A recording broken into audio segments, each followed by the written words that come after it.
So I had the chance to meet with some of the kids in the program today. Where are you? Scream out. There you go. I love those kids. And so what I thought I would do, because they gave me a little bit of time to say whatever I want, is offer you a little bit of some observations for your future. I have 5 little rules that you can follow as you find your spark and bring your spark to life. The first is to go after the things that you want. Let me tell you a story. So a friend of mine and I, we went for a run in Central Park. The Roadrunners organization, on the weekends, they host races. And it's very common at the end of the race, they'll have a sponsor who will give away something, apples or bagels or something. And on this particular day, when we got to the end of the run, there were some free bagels. And they had picnic tables set up, and on one side was a group of volunteers. On the table were boxes of bagels, and on the other side was a long line of runners waiting to get their free bagel. So I said to my friend, let's get a bagel. And he looked at me and said, the line's too long. And I said, free bagel. And he said, I don't want to wait in line. And I was like, free bagel. And he says, nah, it's too long. And that's when I realized that there's 2 ways to see the world. Some people see the thing that they want, and some people see the thing that prevents them from getting the thing that they want. I could only see the bagels. He could only see the line. And so I walked up to the line. I leaned in between 2 people, put my hand in the box, and pulled out 2 bagels. And no one got mad at me, because the rule is you can go after whatever you want. You just cannot deny anyone else to go after whatever they want. Now, I had to sacrifice choice. I didn't get to choose which bagel I got. I got whatever I pulled out, but I didn't have to wait in line. So the point is you don't have to wait in line. You don't have to do it the way everybody else has done it. You can do it your way. You can break the rules. You just can't get in the way of somebody else getting what they want. That's rule number 1. Rule number 2. I like this one. In the 18th century, there was something that spread across Europe and eventually made its way to America called puerperal fever, also known as the Black Death of childbed. Basically what was happening is women were giving birth and they would die within 48 hours after giving birth. This Black Death of childbirth was the ravage of Europe, and it got worse and worse and worse over the course of over a century. In some hospitals, it was as high as 70% of women who gave birth who would die as a result of giving birth. But this was the Renaissance. This was the time of empirical data and science, and we had thrown away things like tradition and mysticism. These were men of science. These were doctors. And these doctors and men of science wanted to study and try and find the reason for this Black Death of childbed, and so they got to work studying, and they would study the corpses of the women who had died. And in the morning they would conduct autopsies, and then in the afternoon they would go and deliver babies and finish their rounds. And it wasn't until somewhere in the mid-1800s that Dr. Oliver Wendell Holmes, father of Supreme Court Justice Oliver Wendell Holmes, realized that all of these doctors who were conducting autopsies in the morning weren't washing their hands before they delivered babies in the afternoon. And he pointed it out and said, guys, you're the problem. And they ignored him and called him crazy for 30 years. Until finally somebody realized that if they simply washed their hands, it would go away. And that's exactly what happened. When they started sterilizing their instruments and washing their hands, the Black Death of childbed disappeared. My point is, the lesson here is, sometimes you're the problem. We've seen this happen all too recently with our new men of science and empirical studiers and these men of finance. who are smarter than the rest of us until the thing collapsed. And they blamed everything else except themselves. And my point is take accountability for your actions. You can take all the credit in the world for the things that you do right, as long as you also take responsibility for the things you do wrong. It must be a balanced equation. You don't get it one way and not the other. You get to take credit when you also take accountability. That's lesson 2. Lesson 3, take care of each other. The United States Navy SEALs are perhaps the most elite warriors in the world. And one of the SEALs was asked, who makes it through the selection process? Who is able to become a SEAL? And his answer was, I can't tell you the kind of person that becomes a SEAL. I can't tell you the kind of person that makes it through BUD/S. But I can tell you the kind of people who don't become SEALs. He says the guys that show up with huge, bulging muscles, covered in tattoos, who want to prove to the world how tough they are, none of them make it through. He said the preening leaders who like to delegate all their responsibility and never do anything themselves, none of them make it through.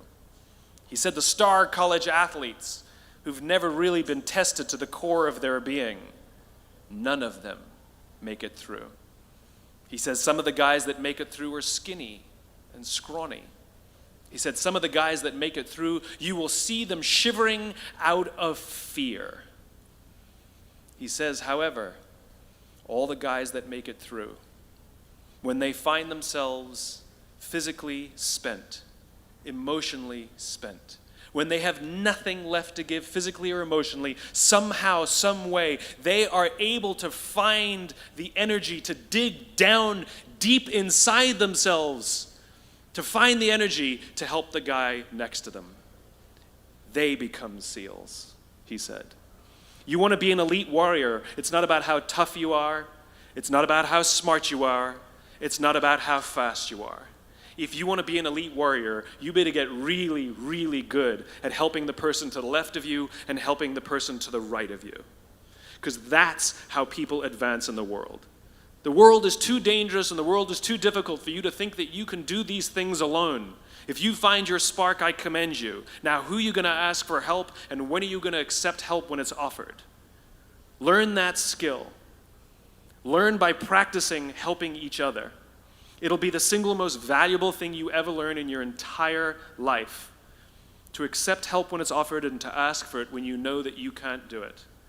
The amazing thing is when you learn to ask for help, you'll discover that there are people all around you who've always wanted to help you. They just didn't think you needed it because you kept pretending that you had everything under control.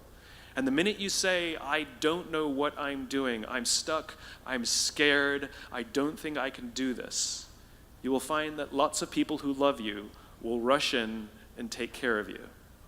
But that'll only happen if you learn to take care of them first.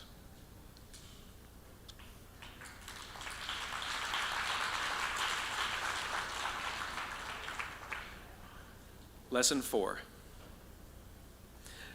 Nelson Mandela is a particularly special case study in the leadership world because he is universally regarded as a great leader. You can take other personalities, and depending on the nation you go to, we have different opinions about other personalities. But Nelson Mandela, across the world, is universally regarded as a great leader. He was actually the son of a tribal chief. And he was asked one day, how did you learn to be a great leader?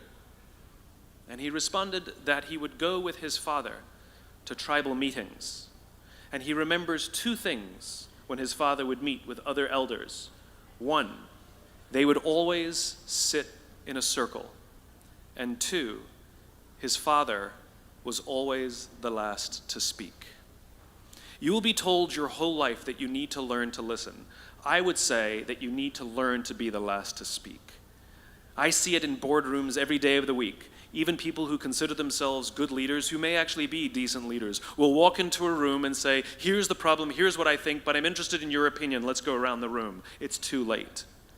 The skill to hold your opinions to yourself until everyone has spoken does two things. One, it gives everybody else the feeling that they have been heard.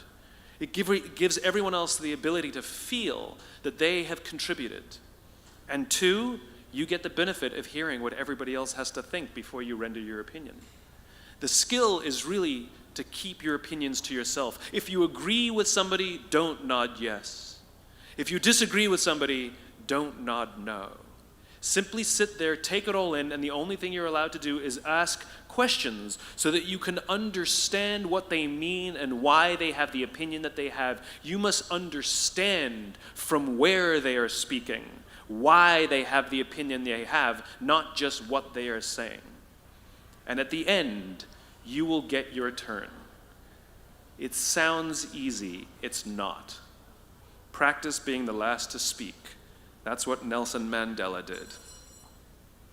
Number 5. This is Monty Python. 1, 2, 5, 3. For all the other nerds in the audience. There's one. Number 5. My favorite one of all. True story. There was a former Undersecretary of Defense who was invited to give a speech at a large conference, about 1,000 people. And he was standing on the stage with his cup of coffee and a styrofoam cup, giving his prepared remarks with his PowerPoint behind him. And he took a sip of his coffee and he smiled and he looked down at the coffee. And then he went off script. And he said, last year I spoke at this exact same conference. Last year I was still the undersecretary. And when I spoke here last year, they flew me here business class. And when I arrived at the airport, there was somebody waiting for me to take me to my hotel. And they took me to my hotel and they had already checked me in and they just took me up to my room. And the next morning I came downstairs and there was someone waiting in the lobby to greet me and they drove me to this here same venue. They took me through the back entrance and took me into the green room and handed me a cup of coffee in a beautiful ceramic cup. He says, I'm no longer the undersecretary. I flew here coach. I took a taxi to my hotel and I checked myself in. When I came down the lobby this morning, I took another taxi to this venue. I came in the front door and found my way backstage, and when I asked someone, do you have any coffee? He pointed to the coffee machine in the corner, and I poured myself a cup of coffee into this here styrofoam cup. He says the lesson is, the ceramic cup was never meant for me. It was meant for the position I held. I deserve a styrofoam cup. Remember this. As you gain fame, as you gain fortune, as you gain position and seniority, people will treat you better. They will hold doors open for you. They will get you a cup of tea and coffee without you even asking. They will call you sir and ma'am, and they will give you stuff. None of that stuff is meant for you. That stuff is meant for the position you hold. It is meant for the level that you have achieved of leader or success or whatever you want to call it. But you will always deserve a styrofoam cup. Remember that. Remember that lesson of humility and gratitude. You can accept all the free stuff. You can accept all the perks. Absolutely, you can enjoy them. But just be grateful for them and know that they're not for you. I remember getting off the Acela. I took the Acela from New York to Washington, D.C., and I got off the train like everybody else, and I was walking down the platform like everyone else, and I walked past General Norty Schwartz, who used to be the Chief of Staff of the United States Air Force, the head of the Air Force. And here I did, you see a guy in a suit schlepping his own suitcase down the platform just like me. And just a couple months ago, he was flying on private jets and he had an entourage and other people carried his luggage. But he no longer held the position. And so now he got to drag his own suitcase. And never did it sort of remind me more that none of us deserve the perks that we get. We all deserve a styrofoam cup. It was a pleasure meeting you guys this afternoon. I was blown away by your honesty and your curiosity and your poise. And I am confident that the future is bright, despite the fact that America looks like an absolute mess right now. I am confident that the future is bright for one reason and one reason only, because you will grow up and you will be our future. Thank you very, very much, guys. You're wonderful. Thank you.